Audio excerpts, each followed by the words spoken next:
நம்ம சேனலில் பயோகிராஃபிலாம் பார்க்குறோம். அந்த வகையில் இன்றைக்கி யாரோட பயோகிராஃபின்ட்டு தான் போச்சு கெஸ் பண்ணியிருப்பீங்க. ஆமாங்க, சரிகமபா சீனியர் சீசன் 5 பவித்ரா பற்றி தான் எல்லாரும் இந்த வீடியோவில் பார்க்க போகிறோம். இவங்கள பற்றி பார்க்குறதுக்கு முன்னாடி இது வரைக்கும் யாரெல்லாம் நம்ம சினி சமூகம் சேனலை சப்ஸ்கிரைப் பண்ணலையோ அவங்க எல்லாரும் மறக்காமல் சப்ஸ்கிரைப் பண்ணிவிட்டு பக்கத்தில் இருக்க பெல் ஐக்கானையும் மறக்காமல் ப்ரெஸ் பண்ணிவிடுங்க.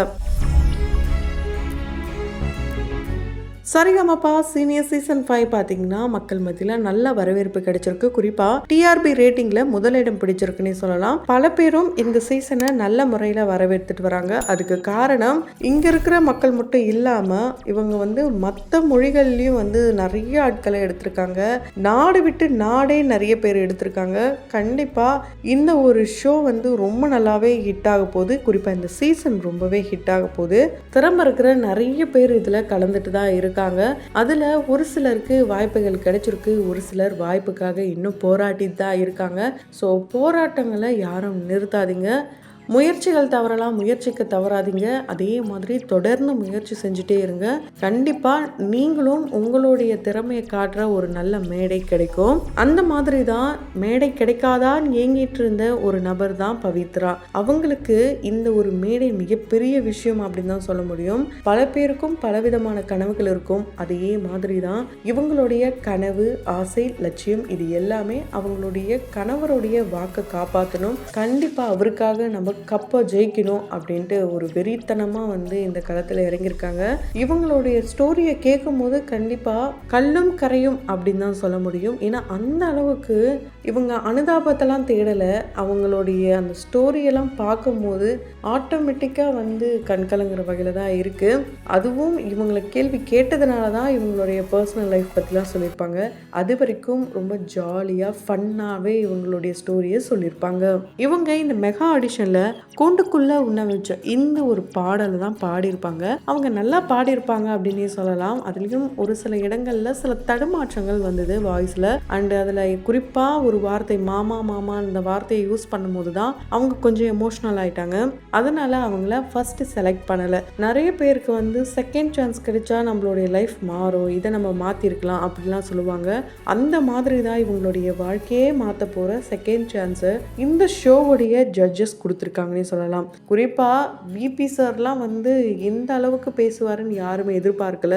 ஏன் அப்படின்னா என்னதான் பெரிய லெஜெண்டரி சிங்கர்ஸாக இருந்தாலும் அட் எண்ட் ஆஃப் தி டே நாங்களும் ஹியூமன்ஸ் தான், எங்களுக்கும் ஹார்ட்லாம் இருக்குது அப்படின்னு அவர் சொல்லியிருப்பாரு. அது 100க்கு 100 உண்மைதான். எவ்வளோ பெரிய பணக்காரர்களாக இருக்கட்டும், எவ்வளோ பெரிய லெஜெண்ட்ஸாக இருக்கட்டும், அவங்களும் நம்மள மாதிரி மனுஷங்க தான் அப்படின்றத உணர்றதுக்கே இங்கே பல பேருக்கு பல காலங்கள் ஆகுது. அதே மாதிரி தான் இவங்களுடைய வாழ்க்கையும். கிட்டத்தட்ட இவங்களுக்கு திருமண வாழ்க்கை கொடுத்த ஒரு சந்தோஷம், அதே திருமண வாழ்க்கையால் பறிப்போன அந்த ஒரு வாழ்க்கையை பற்றி தான் இந்த வீடியோவில் நம்ம தொடர்ந்து பார்க்க போகிறோம். கண்டிப்பாக இவங்க அந்த ஷோவில் வின் பண்ணுவாங்க அப்படின்ட்டு யாரெல்லாம் சொல்கிறீங்களோ அவங்க கமெண்ட் பாக்ஸில் மறக்காமல் கமெண்ட் பண்ணுங்கள். நான் இந்த அக்காவுக்கு சப்போர்ட் பண்ணுறேன் அப்படின்னு சொல்கிறவங்களும் கமெண்ட் பாக்ஸில் மறக்காமல் கமெண்ட் பண்ணுங்கள். மெகா ஆடிஷனில் நினைத்து நினைத்து பார்த்தேன் இந்த சாங்கை ரொம்ப மெலோடியாக பாடியிருப்பாங்க. அது கேட்கும் போதே ஹார்ட் டச்சிங்காக இருக்கும். அதனால தான் ஸ்வேதா மேம் ஓடிலாம் வருவாங்க. ஸோ இந்த ஒரு பாடல் மட்டும் இல்லாமல் இவங்களுடைய ஏபி பார்க்கும்போதும் ஒரு சில சூப்பர் ஹிட்டான பாடல்கள்லாம் இவங்க பாடியிருந்தாங்க. அதெல்லாம் கேட்கும் போது ஏன் இந்த பாடலையே முன்னாடி அவங்க பாடியிருக்கலாமே அப்படின்ற மாதிரி தான் இருந்தது. அதில் குறிப்பாக ஸ்வேதா மேம் பாடின ஒரு தல காதலை தந்த இந்த ஒரு பாடலை தான் இவங்க பாடியிருப்பாங்க. அதில் ஹை பிட்ச்லாம் எந்த அளவுக்கு இருக்கும்னு நமக்கே தெரியும். அதை தொடர்ந்து ராதா மேமோடைய ஏதேதோ இந்த ஒரு பாடலை பாடியிருப்பாங்க. இது போல் பாடல்கள்லாம் இவங்க பாடி அசத்திட்டாங்க. அதை பார்த்துட்டு தான் மிரண்டு போயிட்டாங்க ஜட்ஜஸ். இவங்களுக்கு கிடைச்ச இந்த ஒரு வாய்ப்பு இவங்களுடைய வாழ்க்கையே மாற்றணும், அந்த வாய்ப்பை நம்ம கொடுக்கறதுல தப்பே இல்லைன்ட்டு விபி சார் சொன்னது பல பேரையுமே நெகிழ்ச்சியில் ஆத்திருக்கு. ஸோ இவங்க அதாவது பவித்ரா யாருன்னு பார்த்தீங்கன்னா கடலூரை சேர்ந்தவங்க தான். குடிக்காடு அப்படின்ற ஒரு கிராமத்தை சேர்ந்தவங்க. இவங்களுக்கு நக்ஷத்ரா அப்படின்ற ஒரு மகளும் இருக்காங்க. ரொம்ப ரொம்ப ஒரு ஏழ்மையான குடும்பம் அப்படின்னு தான் சொல்ல முடியும். தன்னுடைய மகளுக்காக செய்ய வேண்டிய ஒரு விஷயத்த ஏதோ ஒரு குழந்தை ஒன்றும் இல்லை அப்படின்ற காரணத்துக்காக மகள் இவங்களுக்கு வாங்கின எல்லாத்தையுமே கொடுத்துட்டு போயிருக்காரு இவங்களுடைய கணவர். அதெல்லாம் கேட்கும் போது இப்படியும் மனுஷங்க இருக்காங்க தானே அப்படின்னு தான் என்ன வைக்குது. இவங்களுக்கு 6th படிக்கும் போதுலேருந்தே பாட்டுனா ரொம்ப நல்லாவே வருமாம். அதை இவங்க கிட்டேயே வந்து உணர வச்சது யாருன்னு பார்த்தீங்கன்னா இவங்களுடைய மியூசிக் டீச்சர் தான். இவங்க கவர்மெண்ட் ஸ்கூலில் தான் படிச்சிருக்காங்க. அங்கேயே இப்போ நிறைய ஃபெசிலிட்டிஸ்லாம் வந்துடுச்சு. இவங்க இருந்த காலகட்டத்திலையும் இவங்களுக்கு அந்த டீச்சர் தான் வழிகாட்டுதலோடு இருந்திருக்காங்க. அதனால தான் நிறைய ப்ரேயர் சாங்ஸ்லாம் இவங்கள பாட வச்சுருக்காங்க. அதுக்கப்புறம் கொஞ்சம் கொஞ்சமாக இவங்க வந்து சங்கீதம் கற்றுக்கணும், சரிகமப்பா அப்படின்லாம் சொல்கிறாங்களே, அப்படின்னா என்ன, கர்நாடிக் மியூசிக்னா என்ன அப்படின்றத கற்றுக்கணுன்றதுக்காக வீட்டில் கேட்டிருக்காங்க. அதுக்கு அவங்களுடைய வீட்டில் என்ன சொல்லியிருக்காங்கன்னா, அட போமா, நம்மளுக்கு இதெல்லாம் காசு கொடுத்து கற்றுக்கிட்டு பாடி எங்கே போகிற நீ போ, பழைக்கிற வேலையை பாரு அப்படின்னு சொல்லிட்டாங்களாம். இருந்தாலுமே இவங்க வந்து சரி ஓகே நம்ம வீட்டில் இப்படி சொல்லிட்டாங்களேன்ட்டு மனசை தளரவில்லைங்க. அடுத்து இவங்க காலேஜும் படிக்கிறாங்க. காலேஜ் படிக்கும் போது தான் இவங்களுடைய ஹாஸ்டல் தங்கியிருந்த இடத்துக்கு அப்படியே வாசலில் பார்த்தா இவங்களுடைய இந்த கிளாசிக்கல் சிங்கிங் கிளாஸும் இருக்குது. அங்கே போய் எப்படியாவது கற்றுக்கணும்னு நினச்சிருக்காங்க. ஆனால் அதுக்கும் வாய்ப்பு கிடைக்காமலே போயிருக்கு. ஸோ ஏதாவது ஒரு மேடை கிடைக்காதா அப்படின்னு ஏங்கிட்டு இருந்த தருணம் தான் இவங்களுடைய கணவர் அமைச்சு கொடுத்த அந்த மேடை. ஆமாங்க, இவங்களும் இவங்களுடைய கணவரும் காதல் திருமணம் தான் பண்ணியிருக்காங்க. சின்ன வயசுலேருந்து பார்த்து பழகின ஒரு நபரை தான் இவங்க திருமணம் பண்ணியிருக்காங்க. அந்த நபர் இருக்கிற வரைக்கும் தங்கத்தட்டில் வச்சு தாங்கியிருக்காரு அப்படின்னு தான் சொல்ல முடியும். காசு இருந்தால் எல்லாத்தையும் வாங்கிடலாம் அப்படின்னு ஒரு பக்கம் சொன்னாலும் மன நிம்மதி, சந்தோஷம் இது எல்லாத்தையுமே நம்ம அந்த நிமிஷம் எப்படி இருக்கும் அதை அனுபவிக்கும் போது தான் தெரியும். ஸோ அந்த ஒரு விஷயம் இவங்களுடைய இந்த வாழ்க்கையை வந்து நல்ல எடுத்துக்காட்டாக எடுத்துக்கலாம்.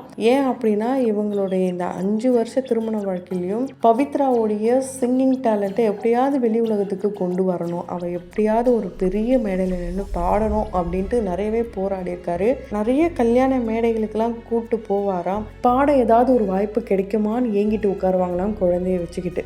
ஆனால் அந்த வாய்ப்பு கிடைக்காம நிறைய நேரங்களில் ஏமாற்றங்களை மட்டும்தான் இவங்க சந்திச்சிருக்காங்க. இவங்களுக்கே தெரியாமல் இவங்களுடைய கணவர் கொடுத்த அந்த ஒரு சர்ப்ரைஸ் மேடை தான் இவங்களுடைய மகளுடைய பிறந்த நாளைக்கு கச்சேரி ஒன்று வச்சுருக்காங்க.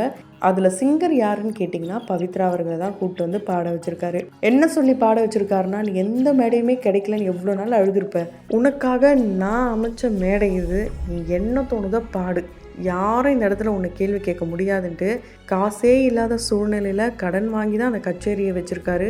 இப்படிப்பட்ட ஒரு மனுஷன் அண்டு ரோட்டில் ஏதோ ஒரு குழந்தை துணியே இல்லாமல் இருந்ததை பார்த்து மனம் இறங்கி அவங்களுடைய குழந்தைக்கு வாங்கின துணிமணி நகையோட அந்த ஒரு குழந்தை கையிலே கொடுத்துட்டு வந்துட்டாராம். ஆனால் பவித்ரா கூட திட்டினாங்களாம், ஏங்க நம்மனா வசதி படைச்சவங்களா, எதுக்காகங்க இப்படி பண்ணுறீங்க அப்படிலாம் கேட்கும்போது, ஏன் பவித்ரா உனக்கு மனசாட்சி இல்லையா, அந்த குழந்தை எப்படி இருக்குது, நான் சம்பாதிச்சு உனக்கு வாங்கி தரேன் அப்படின்ட்டு அவங்களுடைய கணவர் சொல்லியிருக்காரு. இப்படி அவர் நேற்று சொல்லியிருக்காரு. இன்னைக்கு காலையில் அவர் வேலைக்கு போகும்போது தான் ஆக்சிடெண்ட்ல இறந்துருக்காரு. ஸோ அந்த ஒரு செய்தி இவங்களுடைய வாழ்க்கையே புரட்டி போட்டிருக்குன்னு தான் சொல்ல முடியும். ஆனால் அவங்களுடைய கணவருடைய ஆசையை நிறைவேற்றணும் தான் இவ்வளோ போராட்டங்களை கடந்து இவ்வளோ பெரிய மேடையில் அவங்களுக்கு இந்த வாய்ப்பு கிடைச்சிருக்கு. அதுவும் 2வது முறை கிடைச்சிருக்கு. இந்த 2வது முறை வாய்ப்பை இவங்க நல்ல முறையில் பயன்படுத்திக்கணும். இவங்கள மெலோடி அம்மா அப்படின்னு பல பேரும் இப்போவே வந்து சொல்ல ஆரம்பிச்சிட்டாங்க. ஏன் அப்படின்னா இவங்களுடைய அந்த வீடியோலாம் பார்க்கும்போது மெலோடி சாங்ஸ் தான் நிறைய பாடியிருக்காங்க. அண்டு ஸ்வேதா மேம் கூட வந்து நீங்கள் ஜெயிக்கணும், உங்களை மாதிரி ஆட்கள் ஜெயிக்கணும், நாங்கள் இருக்கோன்னு அவங்க சொல்லும் போது எல்லாருமே சப்போர்ட் பண்ணுற வகையில் ரொம்பவே ஹாப்பியான ஒரு மொமெண்ட்டை க்ரியேட் பண்ணியிருந்தாங்க. ஜெய் பீம் படத்தில் வந்த தலகோதும் சாங் பல பேருக்கும் ஒரு மோட்டிவேஷ்னல் சாங்காக இருக்கும். அதே சாங்கில் வந்த அந்த லைன், அதாவது நிற்காம முன்னேறு, கண்ணோரு என் கண்ணீர், அன்பால் நீ கை சேரு, இந்த ஒரு லைன்ஸ் பார்த்திங்கன்னா இவங்களுடைய வாழ்க்கையில் நிஜமாக இருக்குது. ஸோ லைஃப்பில் இந்த அக்கா ஜெயிக்கிறதுக்கு பல பேரும் ஊக்குவிக்கிறாங்க. அதே வகையில் நாமளும் நம்மளுடைய சினி சமூகத்தின் வாயிலாக வாழ்த்துக்களை தெரிவித்துக் கொள்ளலாம். தொடர்ந்து பயோகிராஃபியில் பார்த்து என்ஜாய் பண்ணணும்னு நினச்சிங்கன்னா உடனே நம்ம சினி சமூகம் சேனலை சப்ஸ்கிரைப் பண்ணிவிட்டு பக்கத்தில் இருக்க பெல் ஐக்கானையும் மறக்காமல் ப்ரெஸ் பண்ணிவிடுங்க.